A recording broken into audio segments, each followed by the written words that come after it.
Okay, I just discovered something, well, a couple of days ago, and I'm going to repeat it because it was delicious and I want to show it to you. But let me take you on a little journey. I am on week, or day, I think it's 20, of Dr. Brooke Goldner's Goodbye Autoimmune Disease. I have 3 of them. And yet I'm well, strong, healthy, but there was just a little bit of residual inflammation left after I did her protocol on my own in September for 6 weeks. And now I'm in her group, day 20. What a difference. What a difference. She's an MD. She's a board certified psychiatrist. I joined the group even when she said, well, why are you doing this if you already got good results the first time on your own? And I said, because something up here. Well, within what, day 11, day 14, something, I had a total meltdown about something that triggered me, and the triggering helped me understand that when there's things back, I'm 74, so maybe 70 years ago in our life, that have left just residual garbage, let's call it that. Sometimes things trigger in a way that we can't even identify, and she works every day with those of us in her rapid recovery group. Some people with very, very serious autoimmune diseases like lupus, like scleroderma, like Sjogren's, like MS, multiple sclerosis, and she can reverse those. If they work the program, it works. So I'm working the program, and I am so happy I'm here because every day she does several videos that we watch. It's all done on Zoom. We meet once a week on Zoom. I'm not going to go on and on, but I already have. So all of this to say, hello, Dr. Brooke Goldner. Is this about lupus? No, I don't have lupus, but it is a representation of what she healed in herself now 20 years ago using this protocol. Then we go to the next book, Goodbye Autoimmune, when she worked with people again and again, and she got success. She came to realize there was something more that they needed besides just the food part of it. They needed the psychological part. So she wrote this and included the psychological part, Goodbye Autoimmune Disease, with a list of all the things: Hashimoto's, chronic fatigue, chronic pain, and rheumatoid arthritis. That was one of mine. Hashimoto's, that was one of mine.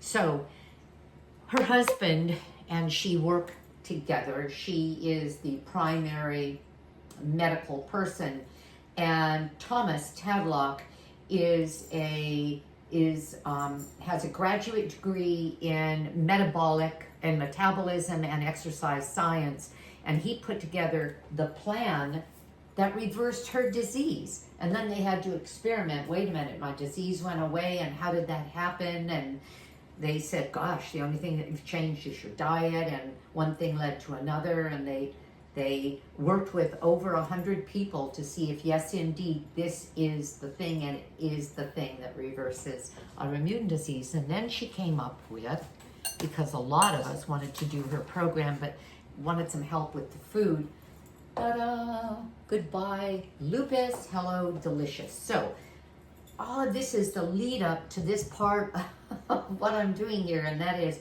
showing you a recipe that I discovered I could adopt in other ways, adapt in other ways. The recipe that I'm talking about is her asparagus pesto salad. And a lot of the recipes in the book are submissions from people who have healed.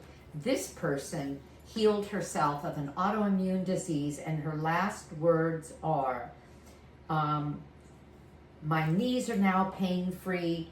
I kept working on my emotions and food even after I healed. Today I'm great. My health has never been better. And this was after a couple of paragraphs of what she had gone through, and she submitted this recipe. So it's asparagus pesto salad.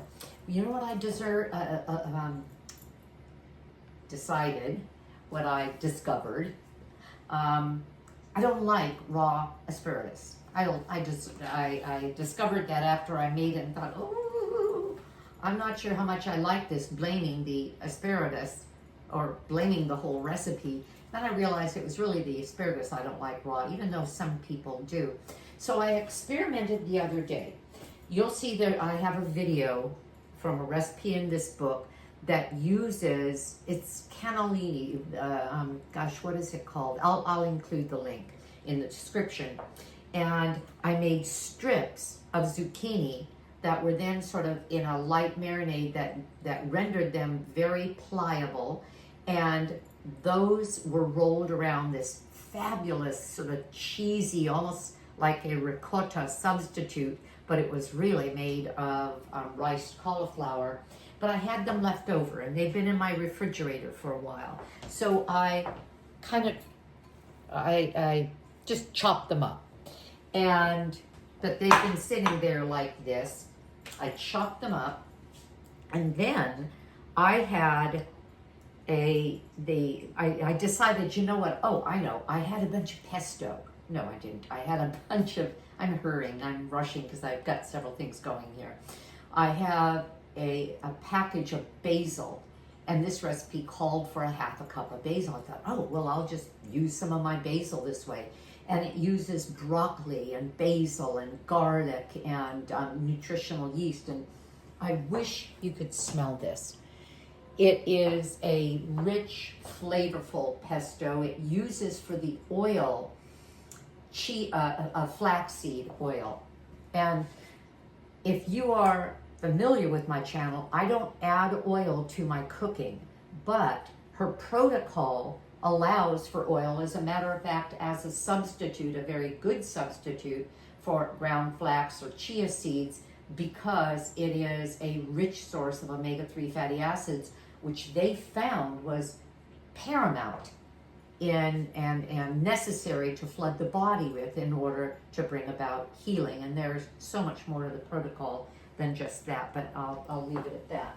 So I made it, put it on the zucchini. It was delicious. I have this left. I just chopped up a little more because I didn't use it all, and I want to show you how easy this is and what a wonderful meal it can be. So I have raw zucchini, and I wasn't even sure I liked raw zucchini. Of course, you can sometimes get bits of it in on a crudité plate, but I just wasn't sure what I would think. So I have this zucchini. I have this delicious pesto, which again is broccoli and garlic and, well, the things I told you, and the oil. And the oil is, I'm going to get my spatula. The oil is actually a part of this protocol that allows us to feel, because it's all raw. It's all raw and primarily deep leafy greens and cruciferous vegetables with some other vegetables, non-starchy, and then some fruit. And the oil actually gave this an amazingly rich, almost a decadent flavor, but also mouthfeel. So I'm simply mixing the two of them. Again, I'll show you. Look at that. Doesn't that look like some kind of a delicious pesto dish? I'm going to eat it out of a large bowl.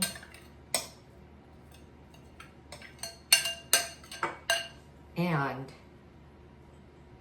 what I loved, and it's right there on the recipe, was the addition of halved fresh cherry tomatoes on top. And this is what I have. Now this will be my meal tonight. There will be photos in the video, but I wanted to offer something else to you. So I did some research and came up with 10 yummy and compliant ways to use Dr. Brooke or Dr. Goldner's Goodbye Lupus, Hello Delicious Pesto, because there has to be more ways, lots of ways, to use this delicious sauce, delicious, nutritious, healthy, and really pretty sauce. So I'm going to give you a list, but they include a stuffed avocado. An avocado is part of her protocol. Cucumber noodles, spiralizing the noodles and tossing them with the pesto for a light dish, and you can add sliced radishes, some bell pepper for extra crunch. Romaine wraps, using large romaine leaves spread with the pesto and then sliced cucumbers, shredded carrots, and cherry tomatoes for a fresh handheld meal. And then a raw cauliflower rice bowl where the cauliflower, which is pulsed through the food processor and reaches sort of a rice-like texture, is then mixed with the pesto and then diced red bell pepper, chopped spinach, and a squeeze of lemon for a raw grain bowl. Zucchini bruschetta slices, which would be thick rounds of zucchini spread with pesto and then topped with chopped tomato. And if you want a sprinkling of, well, I was going to say flax seeds for the look of it. It could be hemp seeds if you're on step down, but hemp seeds are way too high in omega-6s, and they actually reduce the effectiveness of 3s, so no hemp seeds on the program. So it could simply be served with the chopped tomatoes. Number 6, raw collard wraps, using large collard greens to wrap it, spread thin with the pesto, and then filled with, again, shredded carrot, chopped bell pepper, cucumbers, and sprouts. Wouldn't that be yummy? Number 7, marinated mushroom caps. Fill raw baby portobello or cremini mushroom caps with pesto and then let them sit a bit to absorb the flavors, and then sprinkle with ground flax for extra omega-6. Doesn't that sound great? I'm going to say something in addition to this one, though, because there's something called a garatine, and it's a compound found in raw mushrooms that is cooked away with light steaming or cooking. As a matter of fact, I have a pan here with a pound of mushrooms here that my husband gets, and he will eat the pound. I'm offering him a dish of beans. I've got the beans there on a big plate with the roasted mushrooms. It's roasted with garlic over a low fire. When I'm on step down, I get that. And then as a matter of fact, I'm going to start it, a wedge of roasted, slightly charred cabbage. I want that, but that'll be step down. That'll be a few weeks from now. Okay, so so what I'm saying about the agaritine is that it's not something I would have often. In other words, I wouldn't have raw mushrooms often. I used to. Every time I went to a salad bar, I had raw mushrooms, and then this became something that was recognized as a potential carcinogen, and I don't want to play around with that, but there's a thought. So kale chip coating, massage raw kale leaves with a little pesto, and then dehydrate no higher than 115. On the protocol, there's only 2 things that... Your cabbage timer is done. Alexa, turn off the timer. There's only 2 things that Dr. Goldner recognizes to be dehydrated, and they are the 2 recipes in the book. One for a tomato cracker or wrap, and the other for her kale chips. But this can be another idea for step down.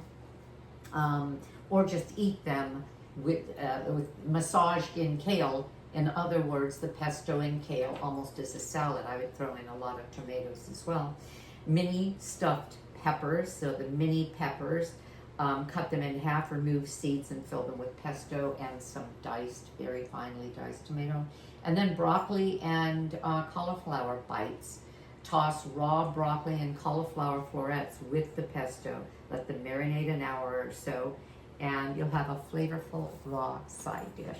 So those are my ideas. I hope you got something out of this. I'm going to attach the video for the rolled the rolled cannellini, zucchini cannellini, and I'll also attach the video that I made of the asparagus pesto when I made it and decided I didn't even like it that much after all.